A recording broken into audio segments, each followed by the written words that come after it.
First reading, a reading from the second book of Samuel, chapter 15, verses 13 to 14, 30, and chapter 16, verses 5 to 13. A messenger came and told David, the men of Israel have shifted their allegiance to Absalom. David said to all his retinue, then with him in Jerusalem, up, let us flee, or we shall not escape from Absalom. Leave us quickly as you can, in case he mounts a sudden attack, overcomes us, and puts the city to the sword. David then made his way up the Mount of Olives, weeping as he went, his head covered and his feet bare. And all the people with him had their heads covered, and made their way up, weeping as they went.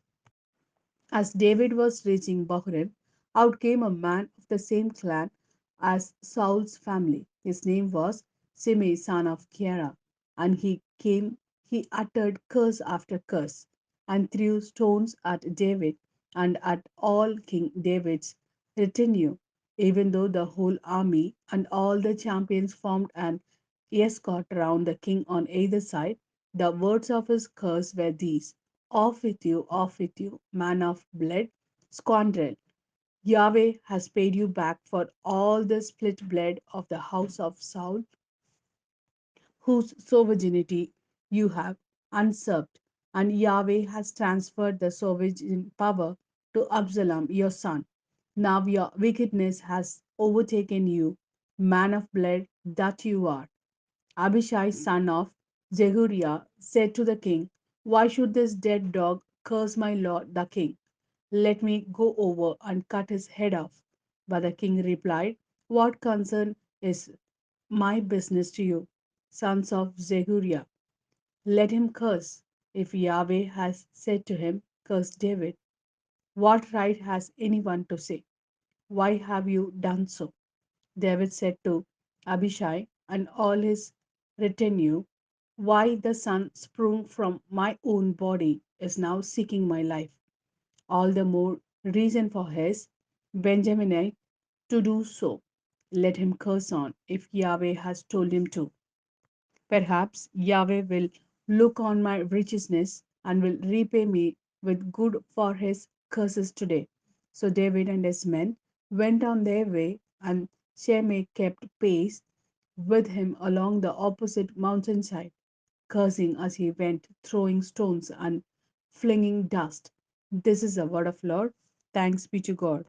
A reading from the Gospel according to Mark chapter 5 verses 1 to 20.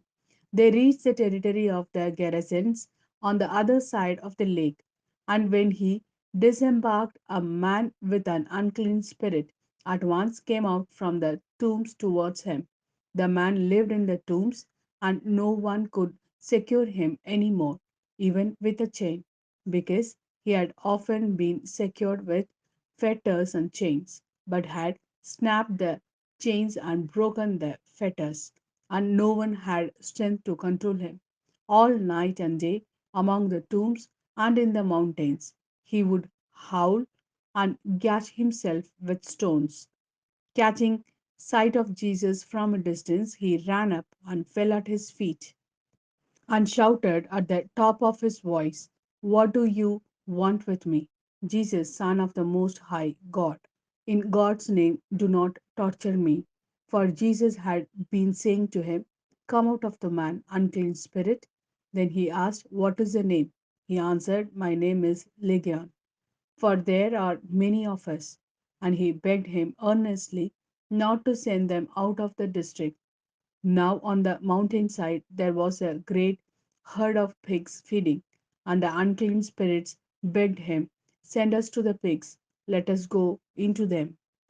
So he gave them leave. With that, the unclean spirits came out and went into the pigs, and the head of about 2,000 pigs charged down the cliff into the lake, and there they were drowned. The men looking after them ran off and told their story in the city and in the country round about, and the people came to see what had really happened. They came to Jesus and saw the demonic sitting there, the man who had the legion in him, properly dressed and in his full senses, and they were afraid. And those who had witnessed it reported what had happened to the demoniac and what had become of the pigs. Then they began to implore Jesus to leave their neighborhood. As he was getting into the boat, the man who had been possessed begged to be allowed to stay with him. Jesus would not let him, but said to him, "Go home to your people and tell them all that the Lord in his mercy has done for you." So the man went off and proceeded to proclaim in the Decapolis all that Jesus had done for him, and everyone was amazed.